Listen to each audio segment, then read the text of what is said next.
ወር የምን ወር ነው? የመለኮታዊ ጉብኝት ወር ብለናል አይደል? ላስት ዊክ የመለኮታዊ ጉብኝት ወር ብለናል። ለአንድ ሰው መለኮታዊ ጉብኝት ይሆንለታል። ጌታ የተባረከ ይሁን። እግዚአብሔር ይህንን ቃል ሰጥቶናልና መለኮታዊ ጉብኝት ምን እንደሆነ ላስት ዊክ እየተነጋገርን ነበረ። የጉብኝት ወር ዮሴፍ በመዝሙር በዘፍጥረት ምዕራፍ 50 ቁጥር 24 ላይ ዮሴፍም ወንድሞቹን አለ እኔ እሞታለሁ፣ እግዚአብሔርም መጎብኘትን ይጎበኛቸዋል፣ ከዚህች ምድር ያወጣቸዋል፣ ለአብርሃምና ለይስሐቅ ለያዕቆብ ወደ ማለላቸው ምድር ያደርሳቸዋል አለ። ክብር ለእግዚአብሔር ይሁን። መለኮታዊ ጉብኝት እኛ ማንችለውን መለኮት ወደኛ ህይወት በመግባት ኢንተርቪን በማድረግ ጣልቃ በመግባት ነገሮችን ሲሰራ ማለት ነው፣ ነገሮችን ሲያደርግ ማለት ነው። ስለዚህ ዮሴፍ አልነበረም፣ የአብርሃም የይስሐቅ የያዕቆብ ዘሮች ዮሴፍ ልጆች ሌሎችም በቀንበር ውስጥ በስራት ውስጥ በነበሩበት ጊዜ እግዚአብሔር ግን መጥቶ መለኮታዊ ጉብኝት ካደረገ በኋላ ነፃ እንዴት እንዳወጣቸው። ስለዚህ መለኮታዊ ጉብኝት ነፃ ያወጣል። አሜን። መለኮታዊ ጉብኝት ይባርካል። መለኮታዊ ጉብኝት ይፈውሳል። መለኮታዊ ጉብኝት ያለንን ቀንበር ይሰብራል። ዛሬ ደግሞ ለመለኮታዊ ጉብኝት የሚሆኑ ቁልፎችን እናያለን። የእግዚአብሔር መንግስት መርህን የመረዳት መንግስት ነው፣ ወይም a lot of principle ነው ያለው። የእግዚአብሔር ቃል ውስጥ ብዙ መርሆች ልንኖርበት የሚያስችሉ መርሆችን ተቀምጠዋል። ግን እነዚህ ልንኖርባቸው የሚያስፈልጉ መርሆችን ከመኖራችን በፊት መረዳት ይቀድማል። አንደርስታንድ ማድረግ ይቀድማል።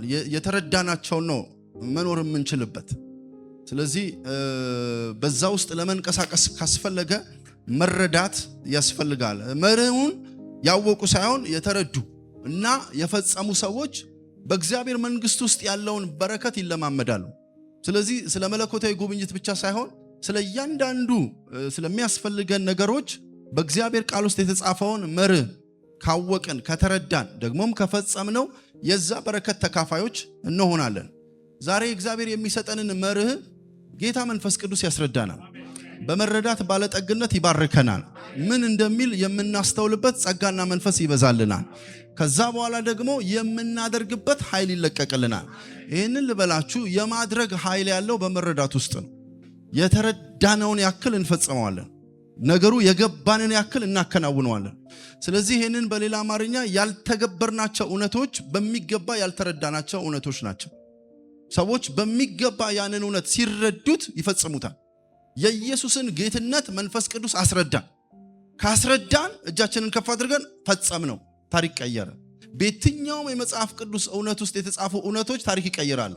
ቅድሚያው ግን ያንን እውነት መረዳት መቻል አለብን። ስለዚህ ስለ መለኮታዊም ጉብኝት ሰዎች ምን ማድረግ አለባቸው? መረዳት መቻል አለባቸው። ያንን የሚያመጡ ደግሞ መርሆችን በቃል ውስጥ እናገኛለን። እነዛን መርሆች ከተረዳናቸውና ከፈጸምናቸው መለኮታዊ ጉብኝት የየቀን የህይወታችን አንዱ ገጽታ ይሆናል። ስለ ሞገስ ሰዎች አስተማሩን። አሜን። ስለ ድምፅ አስተማሩ። እነዚህን ውስጥ የተቀመጡ መርሆችን ከፈጸምናቸው ከተረዳናቸው የነዚህ በረከቶች ያገኙናል ማለት ነው። ስለ ሰው ፊት እግዚአብሔር ግድ አይለውም።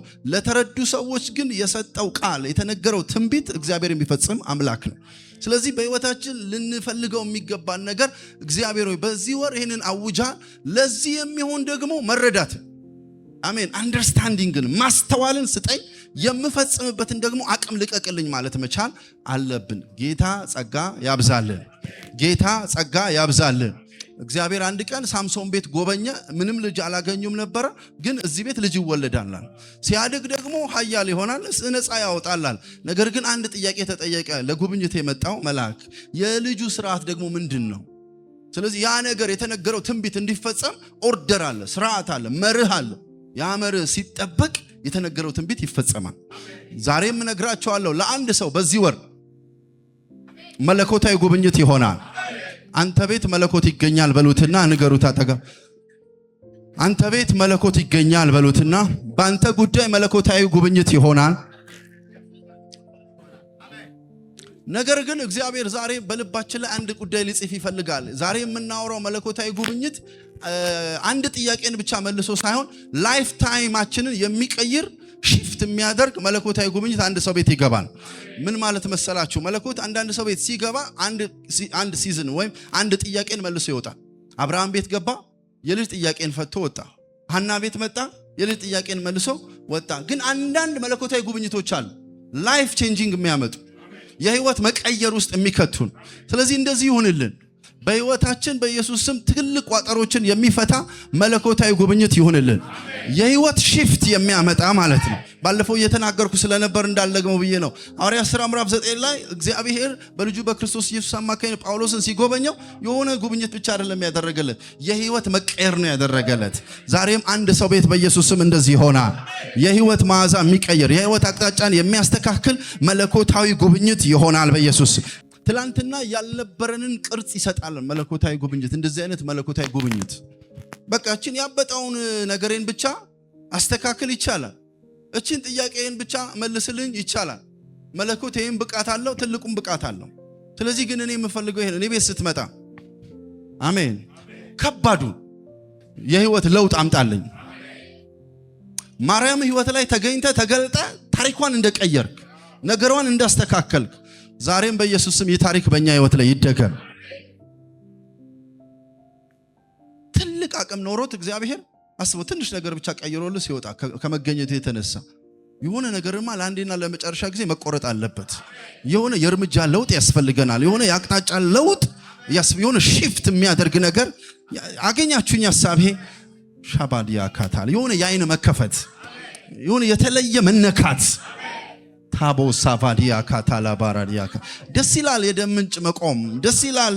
ውርነት ሲበራ ደስ ይላል። ሽባነት መተርተር ግን ከዛ ያለፈ አለ ሚል ካለ አሜን ይበልና ዲቫይን ቪዚቴሽን ለስጋዊ ፈውስ ብቻ ያልሆነ መንፈሳዊ ሚስጥራትን የሚገልጥ ታባሳዳባሳ ሌላው ቤት ያልታየ በሌላው ሰው ያልታየ አንተ ቤት ሲታይ ሰማይ ተከፍቶ ባንተ ትይዩ መላእክት ሲወጡና ሲወርድ የምታይበት አረ ሌላ አለ ሚል ካለ አሜን yes ጓዳንም መባረክ ይችላል፣ ሳሎንንም መባረክ ይችላል፣ ጤንነትንም መስጠት ይችላል። ግን ያልፋል ከዛ መለኮታዊ ጉብኝት አሜን። ፍጥሞ በምትባል ሴት ዮሐንስ በመንፈስ ነበርኳል። ግን እስራቱን ሊፈታ ብቻ አይደለም የመጣው አይዶን ይፈታ he doesn't care የተገለጠለት መገለጥ ያንን ለማውራት ጊዜ እንኳን አልሰጠው። ትልልቅ አይነት መገለጦችን ነው የገለጠ። ጻፍ እነዚህን ጎበኛለሁ። ግን ምጎበኘ ከዚህ እስር ቤት ላወጣ አይደለም፣ ዘመናት የሚቆይ የእውነትን ቃል ልገልጥልህ በዚህ ተገኝቻለሁ። የሆነ ሰው ቤት እንደዚህ ይሆንለት። ይህ ሲዝን አይለፈን በጌታ በኢየሱስ ስም። አንዴ ከኔ ጋር ና እኔ ቤት በሉና ሻባራዲያ ካታላ ባራዲያ ካታ ህይወት ቀያሪ ጉብኝት እንዲኖረን ካስፈለገ አንደኛ የመጠበቅን ኃይል ልንለማመድ ያስፈልገናል በህይወታችን። ይሄ በእንግሊዘኛው ዌቲንግ የመጠበቅ ኃይል። ኢሳይያስ 40 ቁጥር 31 ላይ የእግዚአብሔር ቃል ሲናገር እግዚአብሔርን በመተማመን የሚጠባበቁ ግን ኃይላቸውን ያድሳሉ፣ እንደ ንስር በክንፍ ይወጣሉ፣ ይሮጣሉ አይታክቱም፣ ይሄዳሉ አይደክሙም። መጠበቅ መለኮትን ለመለኮታዊ ጉብኝት ወሳኝ ቁልፍ ነው። አንቀዥቃዥ መናፍስቶች ከህይወታችን የተጠረጉ ይሆኑ በኢየሱስ። መለኮታዊ ጉብኝት ባለመጠበቅ የተላለፍናቸው ጊዜያቶች ብዙ ናቸው። አንዲት እህት እንደዚህ አለችኝ፣ በጣም በቀላሉ እዛ መስሪያ ቤት ባልቆይ ኖሮ ያሁኑ ባሌን አላገኘውም ነበር አለች። ልትወጣ እያሰፈሰፈች እያለ የጌታ መንፈስ ግን በዚህ ሁኚ አላት። ጸሎትሽ ሊመለስ ነው። አንቀጭቃጭ መናፍስቶች አሉ። ለበረከት 5 ጉዳይ ቀርቶ ንቅል የሚያደርግ መጠበቅ ውስጥ ያለ መለኮታዊ ጉብኝት አለ። ጌታ እስኪመጣ ጉዳይን እስከሚያየው አባራዲያ ካታላባ ጊዜ ለኛ እንደተሰጠው ሰው የጸለይኩት ጌታ አለ፣ ጉዳይን ያሳወቅኩት ጌታ አለ፣ ኬዜን የነገርኩት ጌታ አለ። ሶ አይ ዊል ዌት እጠብቀዋለሁ። ጌታ የተባረከ ይሁን። በምን አይነት መጠበቅ ነው? መጠበቅ የሚያስፈልገን በመተማመን you know what መተማመን ማለት አንደኛ ቦታን ሳንለውጥ መጠበቅ፣ ያ ቦታ እግዚአብሔር ያለን ቦታ ስንሆን፣ ሁለተኛ ደግሞ በምንጠብቅበት ቦታ ላይ ሆነን የተሰጠንን ኃላፊነት በሚገባ በመወጣት እያመሰገንኩት እጠብቀዋለሁ፣ እያገለገልኩት እጠብቀዋለሁ። ዕንባቆም እንደዚህ አለ፣ ስለ ክርክሬ ስለ ጉዳይ የሚለኝን ለማወቅ በምን ላይ እጠብቀዋለሁ? በአምባዬ ላይ በመጠበቄ ላይ ቆሜ እመለከታለሁ። መላሽ አለ። መላሹ ግን ሲመጣ ከቦታ እንዳያጣ የተሰጠህን ዲዩቲ በየቀኑ እያደረክ የምትጠብቅበት ጸጋ ይብዛል።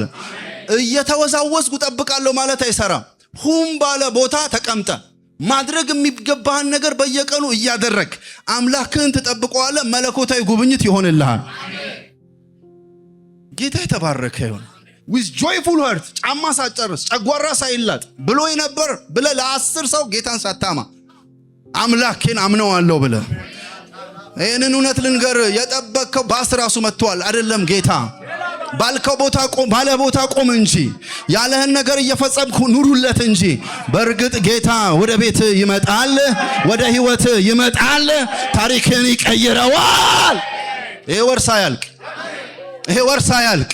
የጠበቃችሁት ጌታ፣ የተወራረዳችሁበት ጌታ፣ ያመለካችሁት ጌታ፣ የዘመራችሁለት ጌታ፣ ጸሎታችሁን ያሰማችሁለት ጌታ ያለቀሳችሁትን ጉዳይ ሊፈታ ወደ እናንተ ቤት ይመጣል። ስንቶቻችሁ ቆርኔሌዎስን ታውቁታላችሁ? ሐዋርያት ሥራ ምዕራፍ 10 ላይ ኖርማል ዲዩቲውን እያደረገ ኃላፊነቱን እየተወጣ የነበረ አንድ ሮማዊ ሰው ነው። ነገር ግን ጌታ ያያል። ይወል አንዳንድ የሚጸልይ አይደለም ዘወትር የሚጸልይ የሚገባውን ደግሞ ዲዩቲ አንተ ከተሰጠ ኃላፊነትና ኑን ከተባልከው ቦታ ጋር እንጂ ፎካከር ያለብህ ጌታማ ይመጣል። ታማኝ ነው። እርሱም ከቤተሰቦቹ ሁሉ ጋር እግዚአብሔርን የሚያመልክ የሚፈራ ለሕዝብም እጅግ ምጽዋት የሚያደርግ ወደ እግዚአብሔር ሁል ጊዜ የሚጸልይ ነበር። ልባርካችሁ፣ የሁል ጊዜ ጸሎታችሁ ይሰማ። ቆይ እስኪ ቁጥር 3 አድርገው። ጌታ እኮ አለ በእውነት። ከቀኑም 9 ሰዓት ያህል ሻዳ ካታላባ ቆርኔሌዎስ ሆይ የሚለው የእግዚአብሔር መልአክ ሲገባ በራሃይ በምን አየው? እዩት። ግን ፕሪንሲፕሉ ይሄ ነው። ሁል ጊዜ ምን የሚያደርግ የሚጸልይ፣ ሁል ጊዜ የሚጸልይ የማትታክትበት ጸጋ ይብዛልህ። የሰይጣን ተልእኮ ማስፎረሽ ነው። መች በቃ ሌላው እንደሚኖረው ኑር። ዛሬ ቸርች ባትሄድ፣ ዛሬ ባትጸልይ፣ ዛሬ ባትዘምርስ እንዴ? እንዲያውም እንደሱ ያለ ጊዜ እወቅ ጊዜው ደርሷል። ዱካኮ ሲሰማ እየተሰማ ያለ ኮት ያለ ማለት ሻባዳ ካታላ ባራዲያ የህይወት ማዕበል በበዛ ጊዜ እንዲያውም የዛ ጊዜ ጸሎትህን አብዛው፣ አምልኮውን አብዛው። ማድረግ የሚጠበቅብን ከትላንት ይልቅ እንዲያውም ጨምረው። አንተ ጨመርክ እኔም እጨምራለሁ፣ አንተ ጨመርክ እኔም እጨምራለሁ። you will see የእግዚአብሔር የሰማሁት ኮቴ በቤቴ ይገባል። ማርቆስ 5 ላይ ያለው የጌርጌሴኖን እብድ ሊጎበኝ ሲል ባህር አቋርጠው ነበር። ባህሩ ላይ ግን ትልቅ ኢቨንት ተደርጓል። ማዕበል ተነስቷል። you know what ንፋሱን ያስነሱ መናፍስቶች ሻባካታራባ እዛ ከተማ የሚፈወስ ሰው እንዳለ ያውቃል። እዛ ከተማ የሚጎበኝ ነፍስ እንዳለ ያ ሰው ደግሞ ተራ እንደዋለው ነው ያውቃል። 10 ከተማ በሚባል ስፍራ ላይ ቸርች ፕላንተር እንደሚሆን ያውቃል። that's why ማዕበሉ ተነሳ ይላል። ኢየሱስ ግን የማዕበሉ ጌታ ነው። ማዕበል ሊይዘው አልቻለም። ያንን በራሱ ቁጥጥር ስር አድርጎ ነበር፣ ግን የሚፈታውን ጌታ ሊይዘው አልቻለም። የምታመልኩትን ጌታ ሊይዘው አይችልም። ሊያስቆመው የሚችል የለም። አንተ አታቆም እንጂ እሱን የሚያቆም ኃይል የለም። ለሆነ ሰው የሆነ ነገር ዘንበል ሲልለት ወደሱ መጠበቅ ትልቅ ሀብት። with joyful heart ሳትነጫነጭ ብስጭት ሳትል የምጠብቀው አምላኬ ማለያ። ይህ ዓመት ሳያልቅ እየዘመራችሁ ጌታ ይመጣል። ቅባታችሁ ሳይጎድል ጌታ ይመጣል። that's why በመተማመን የሚጠባበቁ በመተማመን ምንም የማግረምረም ነገር ካፋችሁ አትሰማ። ጌታ ይመጣል። ጌታ ይመጣል። ልትስቁ ነው። ሳቅ ሊሆን ነው በቤታችሁ። የእግዚአብሔር ነገር በእምነት ነው። አሜን በሉና ውሰዱ። ልባርካችሁ። ጌታን የምትጠብቁበት መለኮታዊ ጸጋ ይብዛላችሁ። ሾርትከት የማትፈልጉበት፣ እሱን ትኩር ብላችሁ ደጁን የምትጠብቁበት፣ አሁን ይመጣል ብላችሁ እሱን ተስፋ የምታደርጉበት፣ ደግሞ የምትጸልዩበት፣ የምታመልኩበት መለኮታዊ ጸጋ ይብዛላችሁ። ኤልያስ እንደዚህ ያለ ከከተማው ሁሉ ጠንቋይ ጋር ብቻውን ተደራደረ። ሰምቶ በእሳት የሚመልስ አምላክ እሱ አምላክ ነው። ዛሬ እንደዚህ ነው የሚሆነው። የተወራረዳችሁበት ጉዳይ ካለ በእርግጥ አምላክ እንደሆነ በዚህ ወር ይታያል በቤታችሁ። ተጠብቆ የሚያሳፍር ጌታ የለንም። ካናይ ቴልዩ ባህሩን አቋርጦ በእግሩ ይመጣል። ኢትስ ኤ ዲቫይን ትእዛዝ እሱን መጠበቅ። ለምን ካልከኝ መለኮታዊ ጉብኝት በሱ የጊዜ አቆጣጠር ነው የሚሆነው። እሱም ጊዜ አይዘው፣ ግን እሱ በወሰነው ጊዜ ነው የሚያደርገው። ከኛ አንድ ነገር ነው የሚወሰነው፣ መጠበቅ በስፍራ ደስ እያለ ማጉረምረም፣ ተስፋ መቁረጥ ይወል ሳቅንና ጨጓራን ነው የሚጨርሰው። ያልተደረገ ነገር አለ፣ ሊደረግ የሚያስፈልገው ነገር አለ። በቃ በጊዜው ይደረጋል። እስከዛ ሰዓት ምን ላድርግ? ለጌታ የሚገባውን ነገር በማድረግ እጠብቀዋለሁ። ያሾፉ በጀርባ ሆነው ያወሩ ይመጣል ጌታ። ድንገት ነገራችንን ሊለውጥ ይመጣል ጌታ። ጣታቸውን የተጠቋቆሙ ይመጣል ጌታ። ታሪክ ይቀይራል ጌታ። ህይወት ይቀይራል ጌታ። ሻባዲያ ዳባስ ሳታራ ባራዲያ ካታራባስ አብዙለት እልልታ ካላችሁ ጭብጨባ ካለ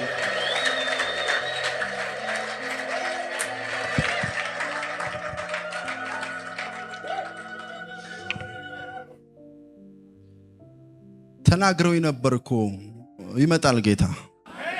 ይጎበኛል ጌታ። ሳቅ የሚሰማበት ጊዜ ደርሷል። ያልተሰማ መልካም ነገር ከቤታችሁ የሚሰማበት ጊዜ ደርሷል። ማንን እንደጣለ እግዚአብሔር ይጥላል። እመጣለሁ ካለ በእርግጥ ይመጣል። እንደ ቤተሰብ ጌታ ያነሳናል በጌታ በኢየሱስ።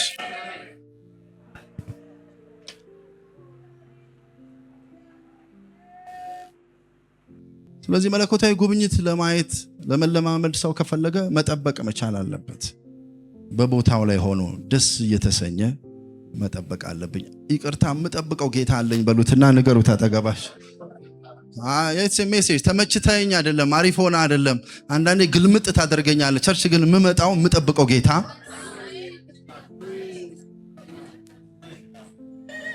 አሪፍ ስለሆነ አይደለም። ህይወት እየሳኩ የምመጣው የምጠብቀው ጌታ ጉዳይ ስለሌለኝ አይደለም። በቤቴ የምጠብቀው እየዘለልኩ ማመልከው ሁሉ ነገር ስለተሳካ አይደለም። የምጠብቀው ጌታ አጠባበቁ ነው፣ ስርዓቱ ነው፣ ወጉ ነው። እንደዚህ ነው የሚደረገው። እየዘመርኩ ጠብቀዋለሁ። ሰውነቴ ላይ ምንም አይነት ጠባሳ ስለሌለ አይደለም፣ ህመም ስለሌለ አይደለም። ከነ ጠባሳይ ከነ ህመሜ ግን መመለክ ያለበት ጌታ ስላለኝ ባራባካታራባ ለቅሶ ስለሌለ አይደለም፣ አዘን ስለሌለ አይደለም፣ ብስጭት ስለሌለ አይደለም። ነገር ግን የሚጠበቅ ጌታ፣ የሚነቅል ጌታ አለ፣ የሚቀይር ጌታ አለ፣ የሚያስተካክል ጌታ። እንዳወራኝ መንገድ ተስተካክሎልኝ አይደለም፣ ግን እንዳወራኝ እንዲሆን እንደዚህ መሆን ስላለብኝ አካሄዱ እንደዛ ስለሆነ ነው። ለአንዳንድ ሰው ኢነርጂ ተለቀቀ በጌታ በኢየሱስ። አይ ዶንት ኖ ነገ ማለዳ ይሆን የጌታ መምጫ ጊዜው ደጅ የሚያንኳኳበት ነገርን በሙሉ ግልብጥብጥ የሚያደርግበት የህይወታችንን ኩዌስችን ማርክ ወደ ቃል አጋኖ የሚቀይርበት ማለዳ ነገ ይሆን? በመደነቅና በመገረም ህይወታችንን የምናይበት ነገ። that's why ዛሬ የሚቀርበውን አምልኮ በሚገባ አመልከዋለሁ። ዛሬ የሚነገረውን ትንቢት ልቤን ከፍቼ አሜን እለዋለሁ። አንድ ድምጽ ከእግዚአብሔር ዘንድ ታሪክን እንደሚቀይር አምነዋለሁ። ዛሬም በተስፋና በመጠባበቅ አሜን this is my word ምለው የሚጠበቅ ጌታ ስላለ ነው።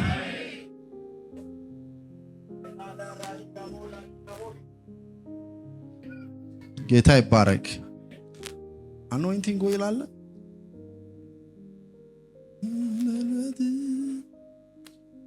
እያሯሯጠ ጌታ አይቀባህም።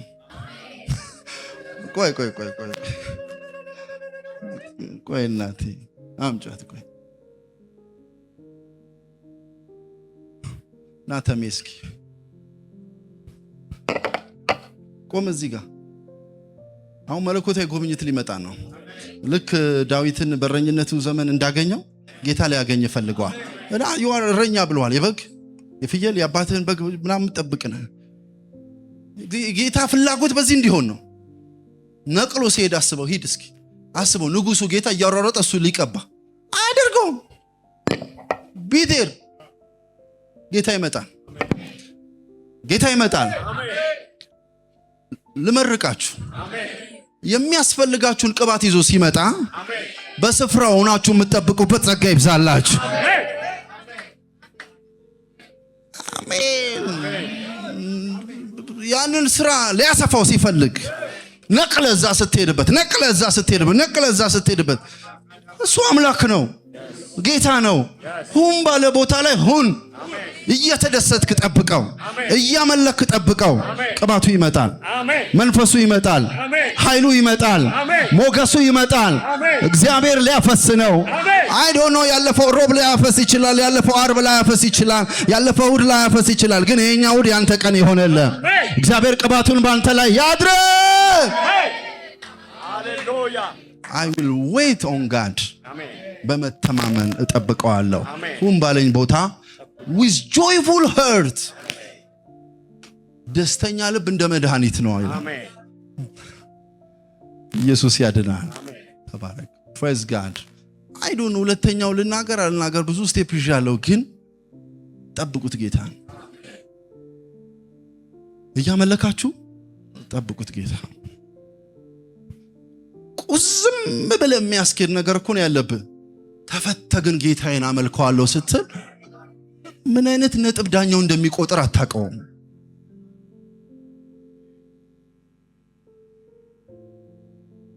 አንዳንዶቻችሁ ቸርች የሚያስመጣ አይደለም ከቤት የማያስወጣ ኬዝ ኖራችሁ ስትመጡ ያየዋል ጌታ። he will come, he will touch you። ጌታ ይባረክ።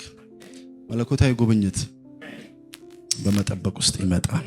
ሰላም የተወደዳችሁ የዛሬ መልእክታችንን የሰማችሁ በተለያየ የዓለም ስፍራ ያላችሁ ይህንን መልእክት እንደተባረካችሁበት አምናለሁ። በዚህ መልእክት ከተባረካችሁ ደግሞ አንድ ግብዣ ልጋብዛችሁ ፈልጋለሁ። ይህ ግብዣ ደግሞ የዘላለም ሕይወት ግብዣ ይባላል። ይህንን መልእክት የምትሰሙ ጌታ ኢየሱስ ክርስቶስን እንደ ግል አዳኝ አድርጋችሁ ያልተቀበላችሁ ሰዎች መጽሐፍ ቅዱስ ሲናገር ሮሜ ምዕራፍ 10 ቁጥር 9 እና 10 ኢየሱስ ጌታ እንደሆነ በአፍ ብትመሰክር እግዚአብሔርም ከሙታን እንዳስነሳው በልብ ብታምን ትድናለህ፣ ትጸድቃለህ ይላል። ስለዚህ ወገኖቼ መዳን መጽደቅ ጌታ ኢየሱስ ክርስቶስን እንደ ግል አዳኝ አድርጎ በመቀበል ውስጥ ነውና ወደዚህ ሕይወት ልጠራችሁ ፈልጋለሁ። ኢየሱስ ክርስቶስ በመስቀል ላይ የኛ ምትክ ሆኖ የኃጢአትን ቅጣት የኃጢአትን ዕዳ በመሸከም ስለኛ ሞቶልና ስለኛ ደግሞ ተነስቷል። በጣም ቀላል ነው። በስራ አይጸደቅም፣ በመስጠት አይጸደቅም። በተለያዩ ነገሮች ለመጽደቅ ማሰብ የለብንም። ስለ ጽድቃችን የኃጢአታችንን ዕዳ በመስቀል ላይ በመክፈል ኢየሱስ ክርስቶስ ሙሉ ዋጋ ከፍሎልናል። በጣም ቀላል ነው። ኢየሱስን ጌትነት አምኖ መቀበል፣ እሱ እንደሞተልን አምኖ መቀበል፣ በአፍ በመመስከር በልብ በማመን መዳን በሌላ የለም ይላል ሐዋርያት ሥራ ምዕራፍ 4 ቁጥር 12 ላይ። እንድንበት ዘንድ ከሰማይ የተሰጠን ስም አንድ ስም ነው፣ ያ ኢየሱስ ይባላል። ኢየሱስ እንደዚህ ያለ ዮሐንስ 14:6 ላይ በመጨረሻ እኔ እውነት ነኝ፣ እኔ ሕይወት ነኝ፣ እኔ መንገድ ነኝ፣ በእኔ በቀር ካልሆነ ማንም ወደ አብ መምጣት አይችልም። ዛሬ ወደዚህ ወደ ትልቅ ግብዣ ጠራችኋለሁ። ኢየሱስ ሞቶልናል፣ ኢየሱስ ተነስቶልናል፣ ኢየሱስ ይወደናል። እሱን በማመን የግል አዳኝ አድርጎ በመቀበል ከዘላለም ሞት ማምለጫውን መድኃኒት መውሰድ እንችላለን። የዚህ ዓለም ሕይወታችን በአጭር ይጠናቀቃል። የዘላለም ሕይወት ማግኘት የምንፈልግ ሰዎች እዚህ ላይ ያለውን ክፍል በመጸለይ በመናገር መዳን ይሆንላችኋል። እነዚህን ስልኮች በመጠቀም ደግሞ ለጸሎት ይህንንም ጸሎት አብረን እንጸልይ መደወል ትችላላችሁ። የእግዚአብሔር ጸጋ ከሁላችሁ ጋር ይሁን። የዛሬ ሰላማችሁ የተለየ ይሆናል። የዛሬ እንቅልፋችሁ የተለየ ይሆናል። ዘላለማችሁ የተባረከ ይሁን። ተባረኩልን። በኢየሱስ ስም አሜን።